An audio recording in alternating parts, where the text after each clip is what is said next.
Hello and welcome. In this lesson, we'll learn about algebraic vectors.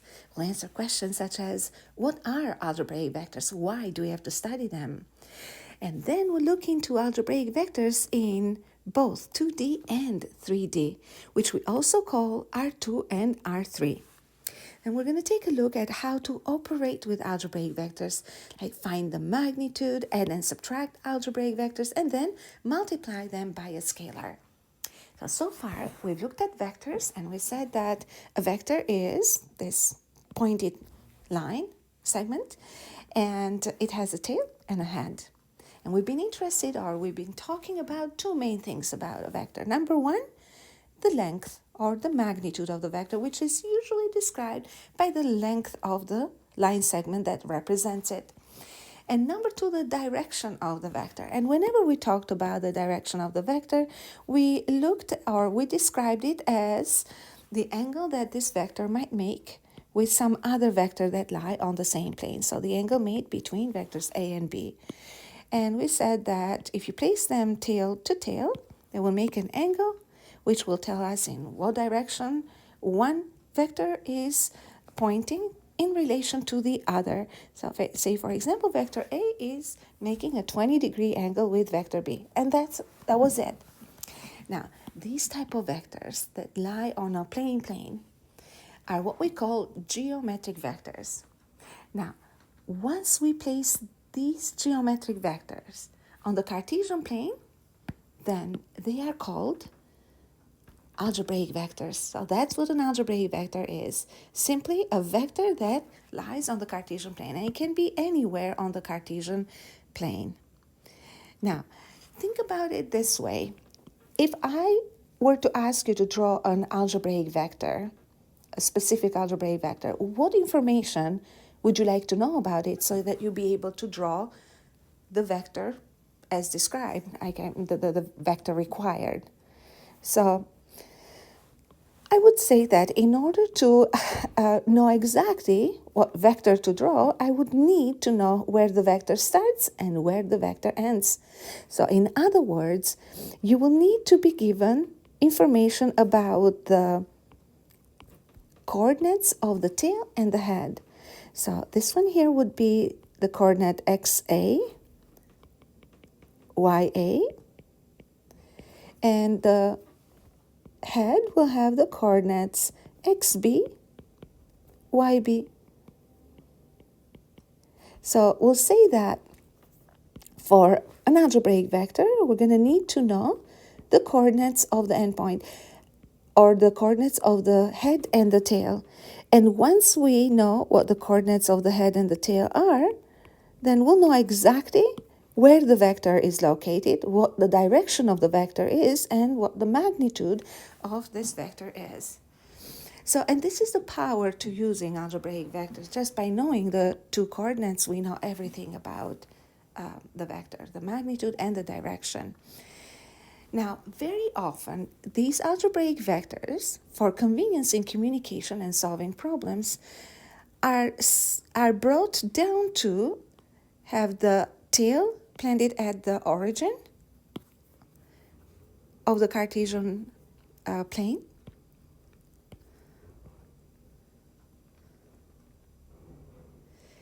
And that will help us identify the vectors a bit more easily. Because the tail now is at 0, 0, and this is what we call a position vector again, and I'm going to change the color of it so that we can color code things around here. So this is a position vector now, which is basically an algebraic vector that is placed in a special position, and this is algebraic. So remember that a position vector is basically an algebraic vector placed with the tail at the origin, but an algebraic vector is not necessarily a position vector, right? So it only has one name. However, it is worth mentioning that every algebraic vector has a respective position vector. Now, let's talk about the position vector. What would be the information we need to draw a position vector? Just the word position entails that the origin will be at 0, 0. So we'll know right away that the tail would be, or the coordinates of the tail are 0, 0. So all we need to know about the position vector is the coordinates of the head of the vector. So if we're told that we're given the position vector, let's say, for example, OP, then all we need to know is the coordinates of one point, or a set of coordinates of one point, which is the heads. Now, how are the coordinates of the head of the position vector related to the coordinates of the respective algebraic vector? So for this, what I'm going to do is play with numbers, because numbers are easier to see. And as you can see in here, the point A will have the coordinates 1, 2, 3, 4, 5, negative 5 here. And for the y coordinate here, we'll have 1, 2, 3, 4, 5, 6 here. So A will be negative 5 and 6. And B, on the other hand, will be 2 in here, and this is 6 is going to be for the second one. Sorry about this. Here we go. So this would be 2 and 6. And this one here will be 2, and for A, we have the coordinate 4. Okay? So when you look at the coordinates of the position, the respective position vector, you can tell that the respective position vector will have the coordinates x equals 2, 4, 6, 7, and y equals 2. So 7 and 2. So compare the the x coordinates of points A and B. So from negative 5 to positive 2, there is 7 units in between, and that's why we have the x coordinate of the head 7. So algebraically speaking, or the calculation that we're going to use more often is 2 minus negative 5.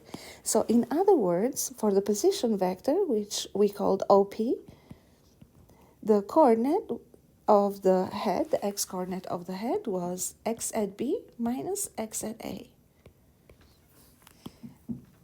And the y coordinate, which is 2, let's take a look at the y coordinates of A and B.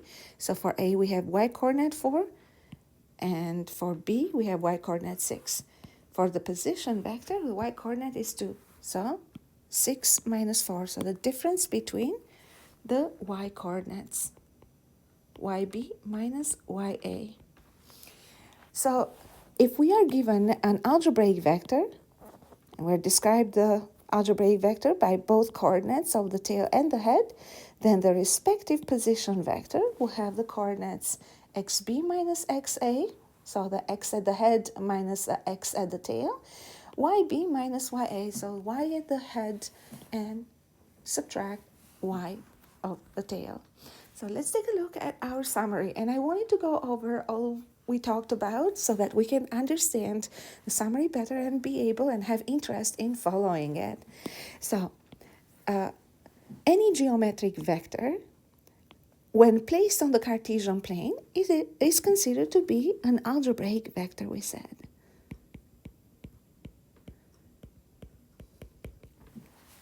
Algebraic vectors can be located anywhere on the Cartesian plane. Every algebraic vector has an equivalent position vector, which we created by simply sliding the algebraic vector with the tail at the origin. Position vectors can be uniquely identified by the coordinates of the tip or the head of the vector or the end point. And if these are the coordinates of the head of the position vector, and A, x1, y1, B, x2, y2 are the respective position, are the coordinates of the head and the tail of the algebraic vector, then the position will be x2 minus x1, y2 minus y1. So, if we have a position vector xy, we say that the horizontal component or the horizontal coordinate x is x2 minus x1. Vertical component or the y coordinate is y2 minus y1. So when you think about the magnitude of the position vector, and we can go back to our diagram in here, Remember that the position vector serves as the hypotenuse of this right angle triangle here. Now, having this as an x-coordinate, which will define the length of the base of this triangle, and this will be the y-coordinate that describes the other side of this right angle triangle. This is right angle. Then we'll say that the length of the vector OP is x squared plus y squared inside square root, using the Pythagorean theorem. So in other words, we say that OP has a magnitude of equal to square root of x squared plus y squared, with x being x2 minus x1, y being y2 minus y1. Then the magnitude will be the square root of x2 minus x1 squared plus y2 minus y1 squared. If we want to know the direction of a position vector, then we look at the angle that is made with a positive x-axis all the time. So let's go back to our diagram again. So if we want to know the angle of the position or the direction of position vector, we look at this particular angle, call it angle theta. Now angle theta will have on the opposite the length y, and as adjacent the length x. So we use the tan ratio to find the measurement of angle theta. So this is where this comes from. Theta will be inverse tan y over x. And with y being y2 minus y1 for the respective algebraic vector, then we can rewrite or write the other formula which applies to any algebraic vector. Now, another very important concept that we need to use very often when communicating with algebraic vectors or position vectors is the unit vector. So a unit vector is a vector that goes of a magnitude of 1 unit, and it follows the direction of the axis. So we have a unit vector for x and a unit vector for the y-axis. Now, the unit vector for the x-axis is called unit vector I, so indicated by letter I. And that is all the time, it's not a choice. And the unit vector for the y-axis is called J. Their magnitudes are exactly 1. Now, remember that there are two forms of expressing the algebraic vector. In component form means that we're just describing the coordinates or giving the coordinates of the head of the vector, negative 3, 2. Or in what we call the standard form. So standard form is when we use the unit vectors I and j. So remember that a vector is given, any vector is described or can be given as the sum of two other vectors. One will be the horizontal and one will be the vertical component. So if you use the parallelogram rule in here, so this particular vector, which I am going to call vector AB, will be the sum of the horizontal component times the vector I, which is a direction vector, plus the vertical component times the vector j. So that's what gives, so this is kind of, the standard form is like the vector way of describing a vector. And the component form is the Cartesian plane way of describing a vector. You can put it that way. So the new terms that we should understand by now are algebraic vector. Do we know what that is? Any vector placed on the Cartesian plane. Position vector. Well, algebraic vector with a tail at 0, 0. Vector magnitude. That means the size or the length of a vector. Do I know how to find? Wait a second. Here is a formula for it, right? So what else did we learn? Vector direction. How do I describe it? Think about it. Well, I describe it by using the angle the vector makes with a positive x-axis. Again, when vectors are placed in standard position or position vectors. Component form. This is the component form of a vector. Oops, that wasn't supposed to happen. This is the component form of the vector, and algebraic form of it is, the respective algebraic form is this one. So now that we know the language of all the terms that we're using in when operating with algebraic vectors, we are going to learn how to actually work with algebraic vectors or operate with them. So let's take a look at example 1. We are given algebraic vector AB as indicated on the diagram. So we have some vector here, so I assume that this would be A and this would be B then. We have to identify the coordinates of AB. Oh, that's easy. So I've done this in elementary school. That's -3 here, and we have 1, 2, 3, -4. So I would say that point A is -3, 4. Point B, on the other hand, has the coordinate x equals 2 and y equals 1. So 2 and 1. Now I have to find the coordinates of the respective position vector. Okay, let's do this. So I will draw the vector here, and I will slide it over.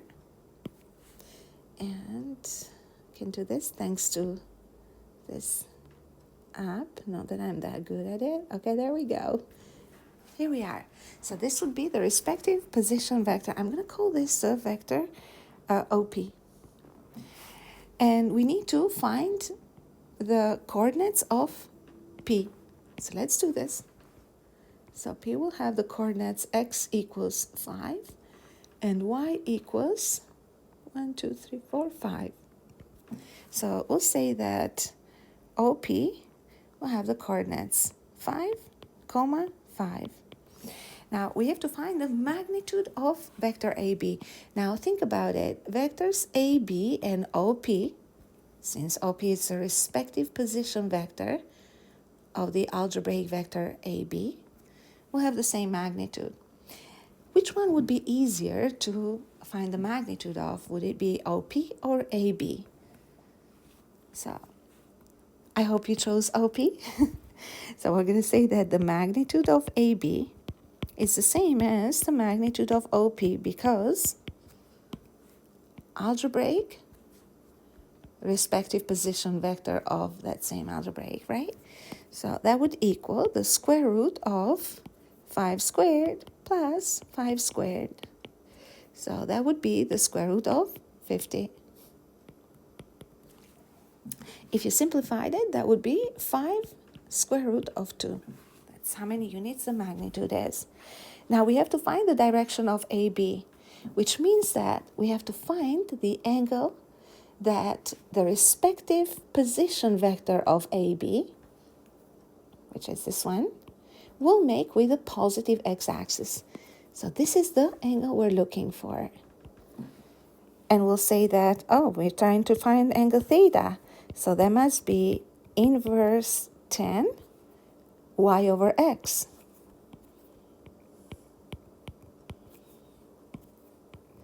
So that would be inverse tan. And we're going to say 5 over 5. Or inverse tan of 1.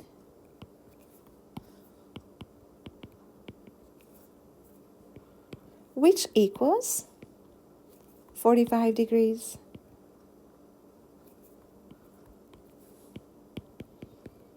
So we'll say the magnitude is 5 root 2 and the angle made is 45 degrees. Now let's take a look at another example. We're given 3 vectors, V, R, and W, and they're drawn here for us. And we have to find their magnitudes and their respective directions. So I'll start off with giving them a name here on the Cartesian plane. So we have the vector V, 2, 3.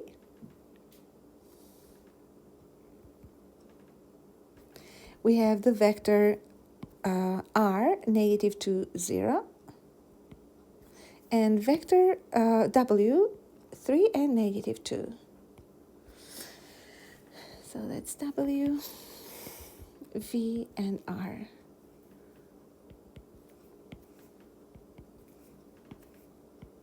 Okay, so we have to find the respective magnitudes and directions. I'm going to start off with V. They're all angles in standard position, or they're all position vectors, we say. And we'll say that vector V equals the magnitude of 2 squared plus 3 squared. So that makes v equal to 4 plus 9 root 13. Magnitude of vector r is the square root of negative 2 squared plus 0 squared. And obviously we can find the magnitude of r just by looking at the diagram here, because it makes an angle 180 degrees with positive x-axis. And vector w will have the magnitude 3 squared plus negative 2 squared, which is 9 plus 4 root of 13 again. Now we have to find the angles made. So I'm going to call the angles alpha, alpha, and then I'm going to call angle that vector r makes with positive x-axis angle beta, and the angle that w makes with a positive x-axis gamma.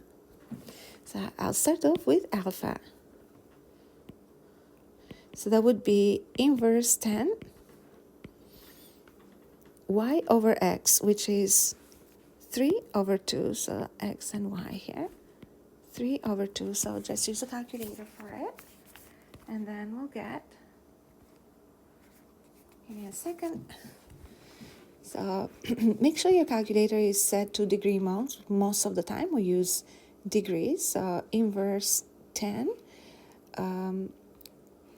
we said 3 divided by 2, which gives the angle 0.98. Okay, so I made the classic mistake of forgetting to convert to degrees. So again, inverse 10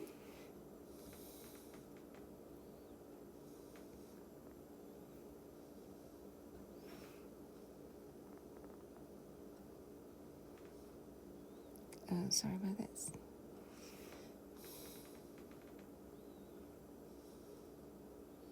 So I got 56.3 degrees here. Now for angle beta, we're going to say that's inverse 10. And the y coordinate is 0, x coordinate is negative 2. So again, inverse 10, 0 over negative 2, which is basically inverse 10, 0.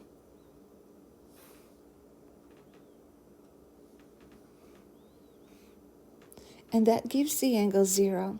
Now, as you can see, vector r doesn't make an angle 0 with the positive x-axis. So this is when we use our trigonometry knowledge, the knowledge from trig, and think, okay, so the reason why we got angle 0 from the calculator is because the calculator will always give you the smallest angle that has the tan ratio equal to 0. But we already know that the location of vector r is in the on the negative x-axis. So we're going to say that the angle beta is 180 degrees.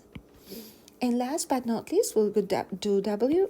So angle gamma equals inverse 10. For w, we had negative 2 over 3. So let's check and see what we get for w. So inverse 10. Negative 2 divided by 3. And in this case, we got the angle negative 33.7 degrees. So usually we express the angles in positive numbers, using positive numbers. And obviously, again, the calculator will give us the smallest angle made with the horizontal axis. And that's the angle the calculator will give you, negative 33.7. But we'll say that the angle gamma is 360 minus 33.7. And that equals 326.3 degrees. Now, we're going to take a look at one last example with vectors on 2D. We are given 3 different points, A, B, and C, and we have to find each vector. So I'm going to plot the points. We're going to start off by plotting the points first. So point A is 2 and 3, so x equals 2, y equals 3. point B is -1 and 4.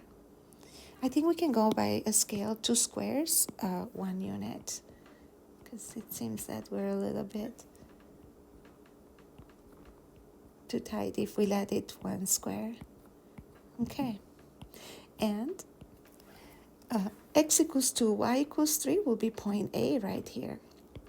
Point B is -1, 4, x -1, and y equals 4.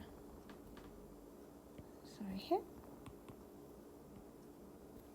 And last, we have 0 and -3. So x equals 0, y equals -3. So that would be point C.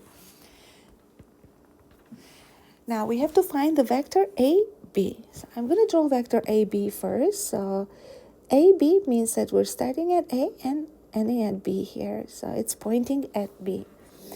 And the coordinates of AB will be x at B minus x at A, YB minus YA. So remember that this is XA, YA. If this helps you, go for it. So write down the name of each coordinate. So XC, YC. And substitute. So y at B is 4 minus 3. X at B is, we're doing x first. So -1 minus 2.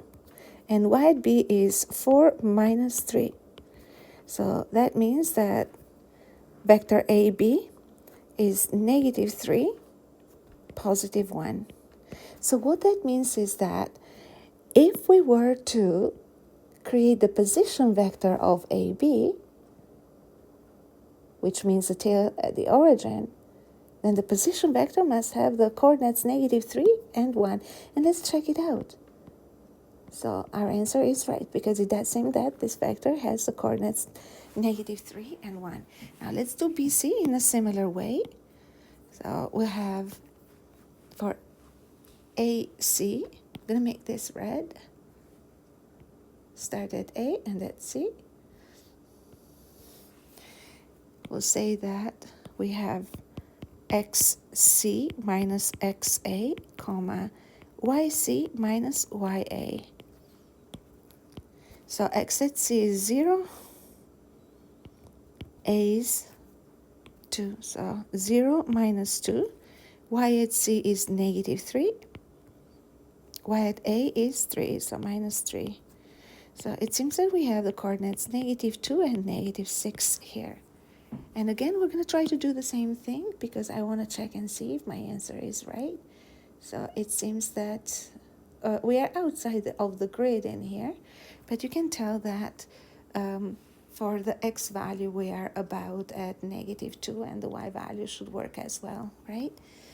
So last, again, in the exact same way, we'll do the vector BC, which is going to be XC minus XB, YC minus YB. So X at C is 0, and X at B is -1, so minus -1. Y at C is -3, Y at B is 4.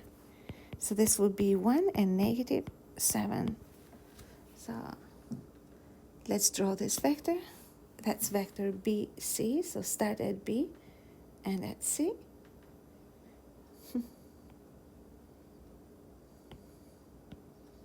Right here. And voila, these are the coordinates of each vector. And obviously, whenever we state the coordinates, we find the coordinates of the position, the respective position vector.